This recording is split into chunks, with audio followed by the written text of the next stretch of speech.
What if I told you that the single most powerful number governments use to measure your country's success, the one that triggers elections, moves stock markets, and determines aid funding, was literally designed in the 1930s to count factories?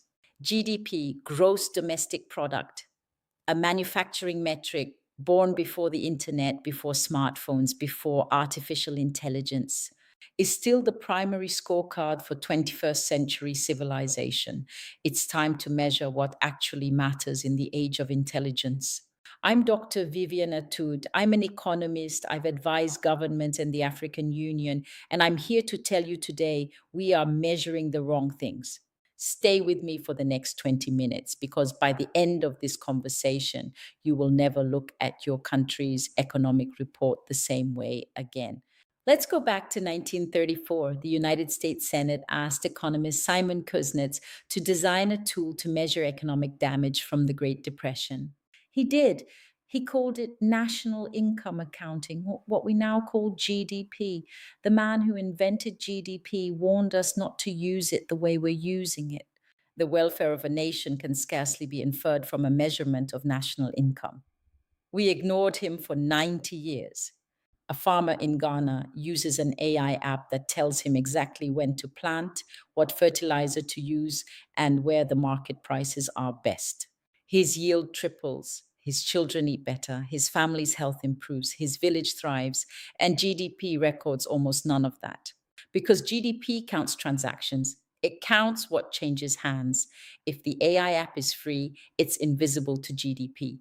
The wisdom it delivered, not counted.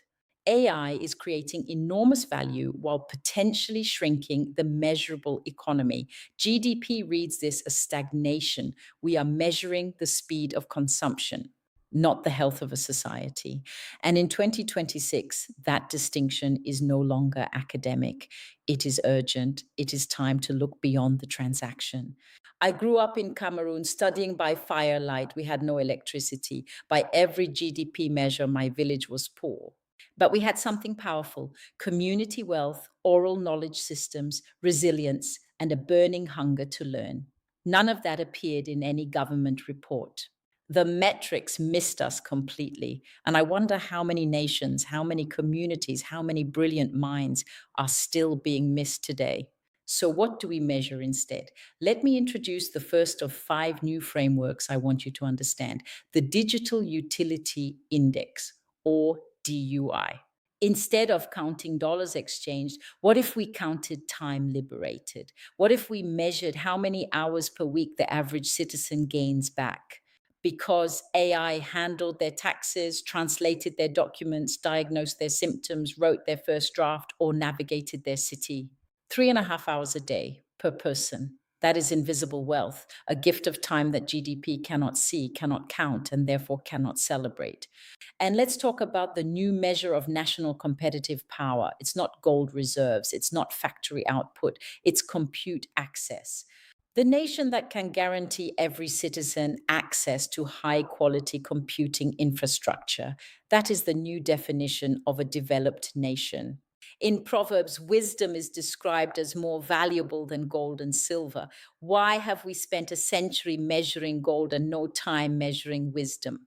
The Digital Utility Index is a wisdom economy metric. It asks, how much smarter, more capable, and more free are your people today than yesterday? I want to be honest with you, Im, because clarity is the mandate. AI is not automatically good for human flourishing. We need to measure augmentation. I propose a second metric, the Human AI Synergy Score. Does technology augment human potential or create mass displacement? Distribution is the question. The Human AI Synergy Score tracks three things. First, creative output. Are citizens producing more original work? Second, agency. Do people feel in control? And third, lifelong learning velocity. Because here is the truth: no government report will show you. Adaptability is the ultimate currency in the age of AI. When I was studying by firelight in Cameroon, I wasn't learning the content. I was learning how to learn under constraint. That skill built everything you see. I propose a third metric: net positive compute. AI compute demands are projected to triple by 2030. Training one model can emit as much carbon as 5 cars. We are, for the first time, seeing genuine decoupling, economic growth that does not require environmental destruction. Tier one nations will be measured by conservation. The scorecard of the AI era is national intelligence capital. Each era had its scorecard: gold, currency, nuclear arsenals, GDP. Now it's intelligence capital. Which brings me to perhaps the most uncomfortable metric, the algorithmic Gini coefficient. The gap between AI rich and AI poor is not a technology gap. It is a civilization gap. I believe every human being carries dignity and potential no algorithm will capture. What we measure is what we become. Imagine a national success dashboard that tells you whether your nation is actually thriving, whether your technology is serving your people or consuming them. The stock market ticker is not your nation's vital signs. Your people are your nation's vital signs. What metric would you choose? Drop it below.